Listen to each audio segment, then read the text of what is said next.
सावन का पवित्र महीना भगवान शिव की आराधना के लिए बेहद खास माना गया है। इस बार सावन अपने साथ एक ऐसा संयोग लेकर आया है जिसका इंतजार श्रद्धालु पूरे साल करते हैं। आज सोमवार को नाग पंचमी और सावन का तीसरा सोमवार एक ही दिन पड़ रहा है।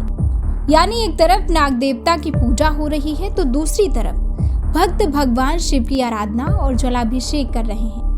सावन का महीना भगवान शिव को समर्पित माना जाता है और इस दौरान पड़ने वाले प्रत्येक सोमवार का विशेष धार्मिक महत्व होता है। इस बार सोमवार इसलिए खास है क्योंकि इसी दिन नाग पंचमी का पर्व भी मनाया जा रहा है। सनातन परंपरा में नाग देवता को पूजनीय माना गया है। भगवान शिव के गले में नाग का विराजमान होना भी नाग पूजा और शिव आराधना के संबंध को दर्शाता है। इसी वजह से सावन सोमवार और नाग पंचमी का ये संयोग श्रद्धालुओं के लिए धार्मिक रूप से विशेष माना जा रहा है। मान्यता है कि नाग पंचमी के दिन नाग देवता की पूजा करने से परिवार की सुख शांति और सुरक्षा की कामना की जाती है। वहीं सावन सोमवार पर भगवान शिव की पूजा और जलाभिषेक करने की परंपरा है। श्रद्धालु इस दिन व्रत रखते हैं, मंदिरों में पहुंचते हैं और भगवान शिव का आशीर्वाद लेते हैं। अब बात करते हैं नाग पंचमी की पूजा के शुभ मुहूर्त की। उपलब्ध पंचांग गणना के अनुसार सुबह करीब 6:04 से 8:39 तक नाग पंचमी की पूजा का शुभ समय बताया गया है। हालांकि अलग अलग शहरों में सूर्योदय के समय में अंतर होने की वजह से पूजा के मुहूर्त में कुछ बदलाव हो सकता है। पूजा के लिए सुबह स्नान करके साफ कपड़े पहनें और पूजा स्थल की सफाई करें। इसके बाद भगवान शिव और नाग देवता का ध्यान करते हुए पूजा का संकल्प लिया जा सकता है।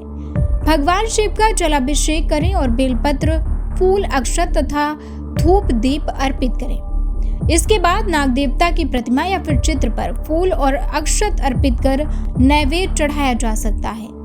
नाग पंचमी की कथा सुनने के बाद भगवान शिव और नाग देवता की आरती भी की जाती है। क्योंकि इस बार नाग पंचमी और सावन सोमवार एक ही दिन पड़ रहे हैं, इसलिए श्रद्धालु भगवान शिव की पूजा के साथ नाग देवता का भी पूजन कर सकते हैं।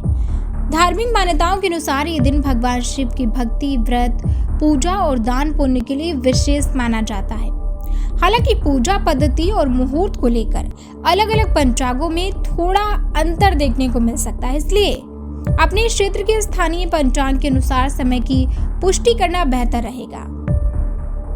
नाग पंचमी की परंपरा हमें प्रकृति और जीव जगत के प्रति सम्मान का संदेश भी देती है। इस दिन नाग देवता की प्रतिमा या फिर चित्र की पूजा करना पर्याप्त है। जीवित सांपों को पकड़ना या उनके साथ किसी तरह का प्रदर्शन करना उचित नहीं है। तो कुल मिलाकर आज का दिन श्रद्धालुओं के लिए बेहद खास है। सावन का तीसरा सोमवार और नाग पंचमी एक साथ होने से शिव भक्तों में उत्साह है।